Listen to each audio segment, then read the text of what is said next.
আল্লাহ আল্লাহ তাআলা যে বলছেন, ছোট্ট একটা কথা শুধু, যার মধ্যে তাকওয়া আছে সে আল্লাহর কাছে সম্মানিত। আর যে আল্লাহর কাছে সম্মানিত, তার দুনিয়া আখিরাত হাসর নাসর কোথাও কোনো কি নাই, ভয় নাই। তাকওয়া কি?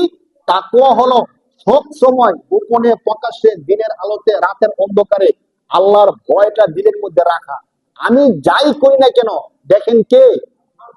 কেউ দেখে না, গোপনে একটা কাজ করতেছি, কিন্তু কেউ না দেখলো তখনও দেখেন কে?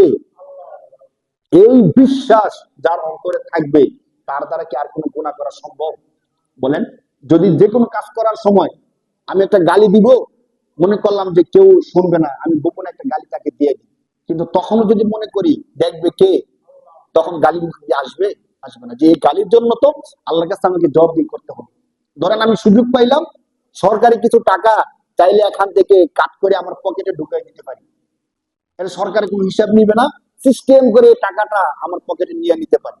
তখনও যদি মনে করি যে সরকারের টাকা তো সরকারের না, আমাদের দেশের সরকারি আমলা যারা টাকা মারে, আত্মসাৎ করে, তারা মনে করে এই টাকাটা সরকারের টাকা, আমি মেরে দিলাম।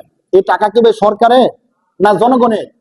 ভাই সরকারি ফান্ডে যে টাকাগুলো থাকে, যতগুলো বাজেট সরকারের পক্ষ থেকে আসে, এই টাকাগুলো কি সরকার কাজ করে করে টাকাগুলো জমায়? সরকার কোনোদিন রাজমিস্ত্রির কাজ করে? সরকার কি কোনোদিন এভাবে খাটাখাটনি করে? কিচ্ছুই করে না।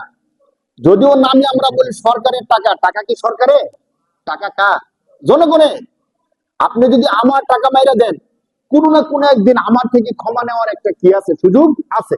মৃত্যুর আগে আপনি আমার কাছে গিয়ে বললেন যে আপনার থেকে 10,000 টাকা মেরে দিছিলাম, আজকে টাকাটা নিয়ে আসছি, অথবা টাকা আনতে পারিনি, আপনি আমাকে কি করে দেন? ক্ষমা করে দেন। মায়া হলে আমি ক্ষমা করেও দিতে পারি, দেয় না মানুষ মরার আগে?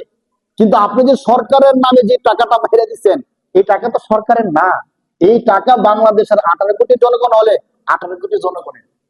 এখন একজনের হলে ক্ষমা নেওয়া যায়, আপনি যে সরকারের টাকা মেরে দিচ্ছেন, ক্ষমা নিতে হবে 18 কোটি জনগণ থেকে। কারণ এটা কোন জনগণের টাকা এটা তো জানা নাই, জানা আছে? তাহলে কার থেকে ক্ষমা নিতে হবে ভাই? সমস্ত জনগণ থেকে ক্ষমা নিতে হবে। আর যদি আপনি ক্ষমা না নিয়ে মারা যান, হাসরের ময়দানে 1 টাকা একটা পাই পাই করে আপনাকে আল্লাহর দরবারে কি দিতে হবে ভাই? হিসাব দিতে হবে।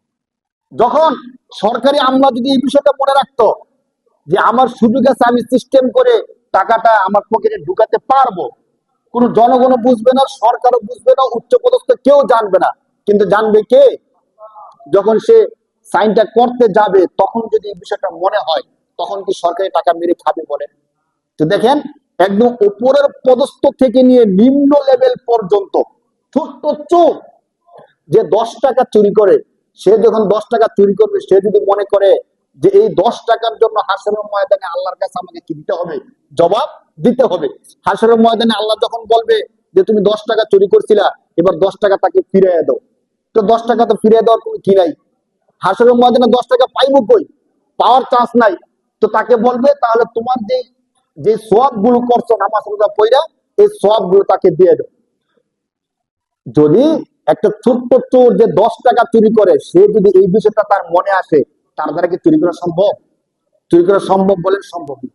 তো আল্লাহ পাক রব্বুল আলামিন কোরআন শরীফের মধ্যে এমন চমৎকার একটা শব্দ বলছেন, যদি মানব জীবনে শুধু এই শব্দটা প্রয়োগ করে, আর কোনো কিছু না, কি?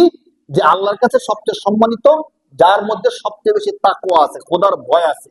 অতএব আমার জীবনে খোদার ভয়টাকে কি করে নেই? ফিট করে নেই। যদি ফিট করে নিতে পারি, দেখবেন একদম উপর লেভেল থেকে নিয়ে নিম্ন পর্যন্ত, একটা ভিক্ষুক পর্যন্ত কোন অপরাধের মধ্যে জড়িত হবে না।